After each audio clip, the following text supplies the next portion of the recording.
कि सर आपको कुछ बताना चाह रहे हैं। सारे बच्चे सुन लीजिए शांति से, बाद में कर लेंगे मैपिंग का काम। अभी छोड़ दो मैप, बाद में बना लेना। अभी हम बनाए तब बना लेना पीछे।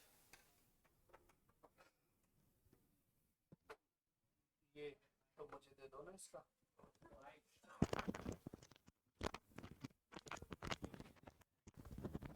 नहीं वसीम सर तो आज वाले व्यू में तो वसीम सर का बहुत बड़ा सहयोग है भाई। तो पहले तो सभी के नमस्कार बन सके तो क्लास में हो ही तो। अच्छा सबसे बड़ी बात है, देखो ये बात तो फैक्ट है कि जब भी बीच में न्यूज़ होती है कोई ना कोई एकदम शानदार है, पहले हम इसको दिखा देते हैं। अभी रिसेंटली हमने एक फोटो लिया है। ये हमारा एक बच्चा है छोटा जिसका नाम है टिंकू सिंह, और इनका सिलेक्शन हुआ है फायरमैन में, सीएसएफ फायरमैन में। दिल्ली पुलिस में भी कट ऑफ में है, 72 के लगभग सेगमेंट मार्किंग है, और अभी फायरमैन में। सबसे बड़ी बात यह है कि जब ये अपने स्कोर कार्ड बताएंगे तो आप ये देखिएगा कि स्कोर कार्ड कितना है, 100 में से कितने नंबर मैक्सिमम लाए जा सकते हैं। बता चुके मैं चाहूंगा कि टिंकू आए। टिंकू बहुत शर्मिला किस्म का बच्चा है हमारा, लेकिन इसका लगातार सिलेक्शन हो रहा है और लगभग 5 एग्जाम दिए और 5 क्वालिफाई हैं पहले तो। और भाई सभी के लिए, क्योंकि मीटअप है पूरा सारी चीजों का, ये टिंकू का ज्वाइन लेटर है जो अभी 24 को टिंकू को ज्वाइन करना है। और बाकी तो बहुत सारी चीजें हैं। टिंकू बोले सर मैं बोलूं क्या, क्योंकि टिंकू ने कभी बैच में भी नहीं बोला, बहुत कम बोलना होता है। और ये बात तो फैक्ट है, तुम लोग काफी फ्रैंक हो, लेकिन यहाँ जब आते हैं ना इस जगह पर तो वो काफी धड़कने माइनस में इसी जैसी कराना पड़ता है तो यहाँ बोलने की जो ताकत है ना वो उसी को होती है जो बहुत बार यहाँ आ जा चुका होता है। जैसे हम लोग डेली आते हैं तो हम लोगों की हैबिट में है ऐसा। तो पहले तो 1 सेकेंड भाई टिंकू के लिए एक बार बहुत बहुत तालियां मेरी तरफ से। और एक मिठाई का डिब्बा रखा होगा लखन सर, जरा हमें पहुंचवाइए, पहले टिंकू को मिष्ठान खिलाया जाए। मैं पीछे था तो टिंकू वहीं पहुंचे कि नहीं सर मैं सर से मिल के आऊंगा, पहले क्लास थी बहुत सारी रहती हैं तो इस बात का देखिए इसमें कोई शक नहीं है, बेहद खुशी होती है कि जब मेरिट 96 के लगभग पर है शायद, है ना 6 की 96 पर मेरिट है, 95.38 समथिंग है, यानी 100 में से इतनी अपर मेरिट जाना, और वहां पर भी हम अपने बंदे को रिप्लेस कर रहे हैं कि भाई ये पकड़ो ये सिलेक्शन। तो ये भी हमारे लिए एक बड़ी बात है। खोल के दो बाबा, ऐसे नहीं देते। तुम कभी कभी दौरानी वाला काम क्यों करते हो? समझ में नहीं वो होता है ना जी, किसी ने काम मंगाया तो उठा के झाल दे दी, ले किसी में से कर ले जी। चलो भाई पहले तो वसीम सर 2 लड्डू खिलाने हैं ना। हाँ टिंकू प्योर, वो कह रहा कि सर मैं एक बार खिला भी चुका हूँ, एक बार आप फिर टिंकू से रखेंगे। आओ टिंकू बीच में आ जाओ। हाँ आधा आधा कोई बात नहीं कोई बात नहीं। मिठाई हमें जब खिलाते हो तो कहते 2 हैं पक्का। चलो तो फिर टिंकू से बात करेंगे 2 मिनट। टिंकू आ करके बढ़िया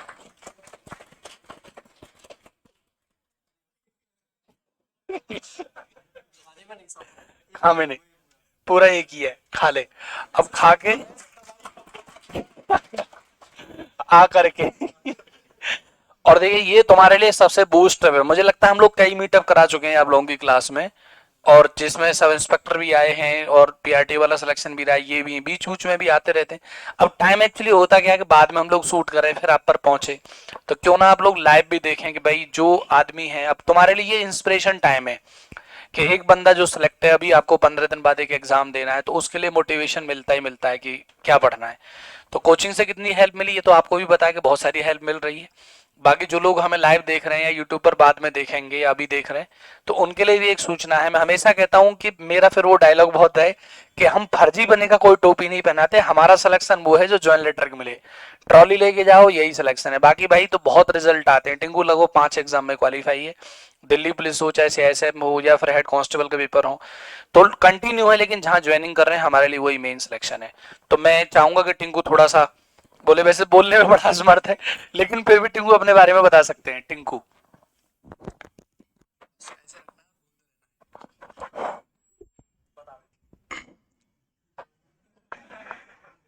सर सर ऐसे रखो तभी सही बोलेगा इसमें। मेरा नाम टिंकू कुशवाहा है, गांव वेकुरी, जिला हाथरस का रहने वाला हूँ। हाँ हाँ, बस बस, बहुत बढ़िया बहुत बढ़िया बहुत बढ़िया एकदम। अरे यही तो डेयर है। हाँ, फौज में तो दमदार आदमी चाहिए कले जैसे भी। मेरा सिलेक्शन सीआईएसएफ फायरमैन में हुआ है, और 100 में से 97 नंबर थे मेरे, और कट ऑफ उसमें गई थी 95.33।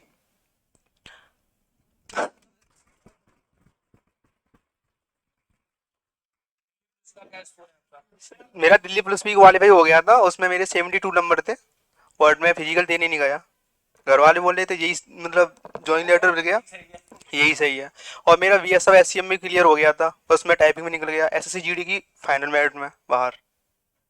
एग्जाम 4-5 दिए, सब क्वालिफाई हुए सर की वजह से। बाकी नहीं, कोचिंग में मैं मेनली इसलिए नंबर देता हूँ टीम का। जब मेरे साथ मतलब एडमिशन हुआ, जब आवाज थोड़ी कम आ रही हो लेकिन समझ ले, मैं बोलता हूँ क्योंकि जो एक्चुअल क्रेडिट की कहानी है वो सब रहनी चाहिए। जब टिंकू का मतलब एडमिशन हुआ उस टाइम पर आशीष सर का एक नया बैच बना था मेरे रिलेशन में। बाकी इनका एक और जिन्होंने इन्हें भेजा, पंकज, वो ऑलरेडी यूपी पुलिस में है, हमारे यहाँ से सिलेक्शन हुआ उनका। तो उस समय आशीष सर का बैच स्टार्ट हुआ था, तो मैंने कहा भाई, क्योंकि टिंकू बहुत सीधा सरबीला और कमजोर भी था मेरे हिसाब से, तो मेरी ये चॉइस रहती है हमेशा जो बच्चा थोड़ा नर्म किस्म का है, तो मैं पहले ना आशीष सर के ऊपर डाल देता था, मैं तुम पढ़ा दो इसे। मुझे लगता था यार ये मुझे काफी दिन ढोना पड़ेगा, बच्चा जानता नहीं, परेशान होगा। तो वो मुझसे बाद में कहते थे, बोले कोई बात नहीं, सब मेरी बाहों में दे दो, मैं संभालूंगा, मुझे देते चलो। तो टिंकू ने जब सीखा तो मैंने पूछा भी, मैंने कैसा, बोले सर कमजोर है। मैंने कहा कोई नहीं, आप थोड़ा स्मूथ रखिएगा। बोले ठीक है। वो बहुत स्लो पढ़ाते हैं। अब तो खैर ज्वाइनिंग चले गए, नौकरी कर रहे हैं, तो क्रेडिट नो डाउट टिंकू के मैथमेटिक्स को स्ट्रॉन्ग करने में सर का बहुत बड़ा हाथ है भाई। उन्होंने बहुत पढ़ाया, करीब 9 महीने लगभग इनका बैच चला। और ये टिंकू नहीं, ऐसे कई बच्चे उस बैच में जो थे, बाद में सर मुझसे कहते भी थे कि यार मैं क्लास में ना बहुत थक जाता हूँ, स्पेशली ऐसी क्लासेस में जिसमें बहुत कमजोर कमजोर बच्चे हैं। लेकिन देखिए, कमजोर आप आते हो, वहां हमारा दुर्भाग्य है कि हम कमजोर लौटा दें आपको। हम जितना कर लेते हैं उतना काम करके देते हैं, बाकी रिजल्ट आपके सामने है। हम ये तो नहीं कहते सब कुछ हमने करके दिया है, पढ़ना तो सब आपको ही है, लेकिन फाइनली जो हम पढ़ा रहे हैं, जो हम परोस दे रहे हैं, वो खाना तो आपको है ना। डॉक्टर का काम दवा लिखना है, बट खाना तो आपका है, प्रिकॉशंस लेना आपका काम है। हम जितना अच्छा पढ़ा रहे हैं वो मटेरियल आपको एग्जाम में काम आएगा, ये हमारी जिम्मेदारी है। तो पेपर से कितनी हेल्प मिली और कितना टिंकू पढ़े और कितनी चीजें, ये टिंकू बताएगा भाई, फायदा क्या हुआ कोचिंग का।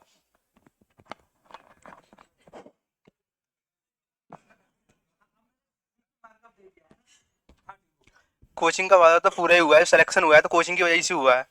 और सर पढ़ाते थे वही नोट्स किए जाते, तो मतलब मेरे पास पहले फ़ोन तो था नहीं, सो ऑनलाइन पढ़ा मैं। ऑफलाइन ही पढ़ाऊँ सर से, और सच बताऊँ, एक 100 की बात एक कदम, आप ऑफलाइन पढ़िए, बेस्ट कोचिंग है।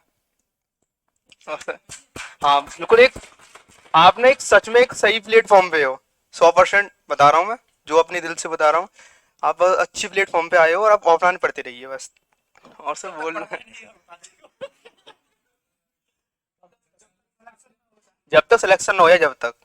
और पहली बात, अगर आप अपना बैच खत्म कर लीजिए और उसी से पढ़ते रहिए, ऐसे मैं पढ़ा। बैच खत्म कर लिया, गांव में चला गया आपने, और वहीं लाइब्रेरी ज्वाइन करके वहीं पढ़ता रहा। और बस,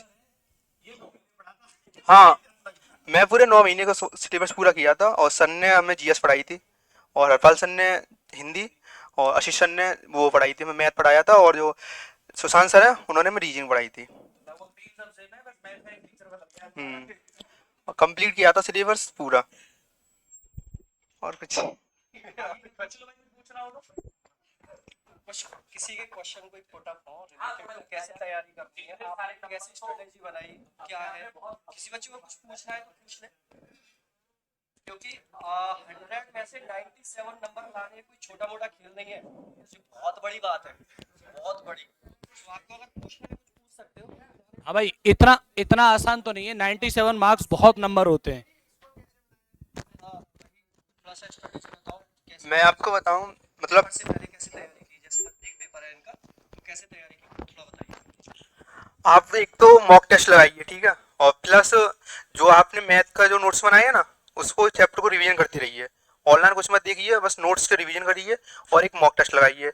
ऐसे हिंदी में करना है, और जीएस, और रीजनिंग में भी यही। हाँ रिवीजन करते रहो, अपना सिलेबस कंप्लीट हो जाए उसका रिवीजन करते रहना, रिवीजन बहुत मेन है। देखो मेन चीज जो टिंकू ने बोली है, दो तीन बातें बोली टिंकू ने, बोलता था बहुत सीधे तरीके से आवाज नहीं आ रही। तो टिंकू ने एक बात तो ये बोली कि जैसे हमने यहाँ पर 9 महीने की कोचिंग कंप्लीट की और सिलेबस को होने में स्टूडेंट नो डाउट बहुत टाइम लगता है। इस बात को आप मेरे ख्याल से 1 महीना आपके बैच को हो चुका है और इस बात को आपसे बेहतर कोई भी रियलाइज नहीं किया होगा कि आपने कितनी लेट आके यहाँ पर एडमिशन लिया है। काश मैं कल भी बोल रहा था आप लोगों से, काश आप 3 महीने पहले आए हुए होते तो तुम्हारा जो कॉन्फिडेंस लेवल है ना बहुत हाई होता और आपको खुद ही लग रहा होता कि सिलेक्शन हमारा हो ही जाएगा। और इस बात को देख लेना, जो बाकी के बैचेस हैं वहां से सिलेक्शन का रेशियो देख लेना आप लोग, कितना अच्छा रेशियो रहने वाला है सिलेक्शन का हमारी इसी कोचिंग से। तो पहली बात तो ये है कि कोर्स कंप्लीट करो, कहीं भी पढ़ो, मैं ये नहीं कह रहा हूँ कि तुम यहीं पढ़ो, जबरदस्ती वाली बात नहीं है। पहली बात कि तुम कोर्स कंप्लीट करो, पहली बात। दूसरी बात, अगर आपका कोर्स कंप्लीट हो जाता है, कोचिंग कंप्लीट हो जाती है, जैसे हम पढ़ाते हैं तो हम जो पुराना स्टूडेंट होता है उसके लिए ऑफर ही रखते हैं कि भाई उसका कम फीस में हम रिवीजन कराते रहते हैं। पूरी फीस नहीं लेते उससे, हम कम फीस में उसका रिवीजन। अगर आपको लग रहा है कि हमें रिवीजन नहीं करना है या हमारा गांव दूर है, हमें गांव में ही जाना है, पढ़ाई को देखो सबसे पहली बात क्या है, आप घर पे रह के कभी नहीं पढ़ सकते हो। ये बात आज अपने माइंड में डाल लो कि आप ये सोचोगे कोर्स कंप्लीट करके मैं घर पे जाके पढ़ लूंगा, 2 महीने बाद, 3 महीने बाद, 4 महीने बाद सारी चीजों को भूल जाओगे। तुम कुछ नहीं करोगे, गांव के माहौल में पड़ जाओगे, क्रिकेट खेलने लगोगे, मोहल्ले में घूमने लगोगे। इसके दो ही बेस्ट तरीके, एक तो लाइब्रेरी ज्वाइन करो जैसे टिंकू ने बोला है, इसका बेस्ट तरीका है पढ़ाई का, कम से कम 8 घंटे की लाइब्रेरी ज्वाइन करो। लाइब्रेरी में एक माहौल होता है, सारे स्टूडेंट वहां पर पढ़ रहे होते हैं, एक पता चलता है कि कंपटीशन है। और जब तक आपको ये नहीं पता है ना कंपटीशन कितना है, तब तक आप कभी पढ़ाई के लिए आगे बढ़ ही नहीं सकते हो। तो सबसे जरूरी है आप लोग जुड़े रहो पढ़ाई के साथ में, पढ़ाई को छोड़ना नहीं है, और तब तक जुड़े रहो जब तक कि सिलेक्शन ना हो जाए। और कोई भी पेपर लास्ट नहीं होता, इस बात को ध्यान रखो। ये जिंदगी है ना, बहुत सारे चांस देती है हमारे लिए, और हिम्मत हमें कभी हारनी नहीं है, इस बात का हमेशा ध्यान रखो। यहाँ नहीं तो कहीं और। देखो टिंकू को ही देख लो, 9 महीने इसने पढ़ाई की है, 9 महीने के बाद आई थिंक मेरे ख्याल से 2021 में आए थे, 2023 में, कोई बहुत लंबा गैप नहीं है, 2021 और 2023 के लास्ट तक फाइनली सिलेक्शन हो गया। हम लोगों ने लॉकडाउन भी तो काटा है उसमें। लॉकडाउन भी है उसमें, भाई तो syllabus इतना तो टाइम तो 22 आपको देना पड़ेगा स्टूडेंट। है बाकी कोशिश रहती है कि शॉर्ट टाइम के बैच है उनसे भी सिलेक्शन निकले, बहुत कोशिश कर रहे हैं। और आप लोगों के साथ तो इतनी मेहनत हो रही है कि शरीर को 2-3 घंटे पढ़ा रहे हैं। इसका तो बढ़िया एग्जांपल यही है कि सुबह से तुम ही खुद थक जाते हो पढ़ते पढ़ते, कि सुबह से आ रहे हो और शाम तक हम रगड़ ही जा रहे हैं, तुम्हें खाने का टाइम नहीं दे रहे, बीच में से उठ उठ के टिफिन निकाल निकाल के ले जा रहे हो। बहन जी तो पता नहीं कितनी बार टिफिन निकाल के ले जाते हैं। तो ठीक है, वो कोई दिक्कत नहीं है, हम कभी किसी को इस मैटर में नहीं टोकते, लेकिन देखो पढ़ाई कितनी जरूरी है, कि हम लोग कितनी मेहनत कर रहे हैं, कितनी लेबर कर रहे हैं, कि एक टीचर निकलता है तो दूसरा आ ही जाता है आपके सामने, कि आपको मतलब गैप नहीं दिया जा रहा है। हम इतने ज्यादा कंसिस्टेंट है आप लोगों के साथ में, मतलब लगातार लगातार चीजों में, ये नहीं है कि आए बात बनानी शुरू कर दी, आधा घंटा ऐसे निकाल दिया ना, पढ़ो, टाइम नजदीक है। और ये ऐसा नहीं है शॉर्ट टाइम का बैच है उसमें हो रहा है, हमारी लॉन्ग टाइम के बैच होते हैं ना, उसमें भी सिर्फ पढ़ाई की बात होती है। और ठीक है 10-5 मिनट कोई बात कभी कभार हो गई तो हो गई, नहीं तो अदरवाइज हम कोई बात नहीं करते। तो फाइनली ये है भाई, आपका पेपर है बहुत नजदीक, टाइम बचा हुआ है बहुत कम। तो सबसे इंपॉर्टेंट 2 बात, पहले तो मॉक टेस्ट प्रैक्टिस बैच जितने भी चल रहे हैं आप उन सबको लगाइए, और जहां पर जितना भी अब तक डाटा मिल चुका है, चाहे मैथ का हो, जीएस का हो, हिंदी का हो, रीजनिंग का हो, सबको रिवीजन करो, नींद को थोड़ा कम कर लो।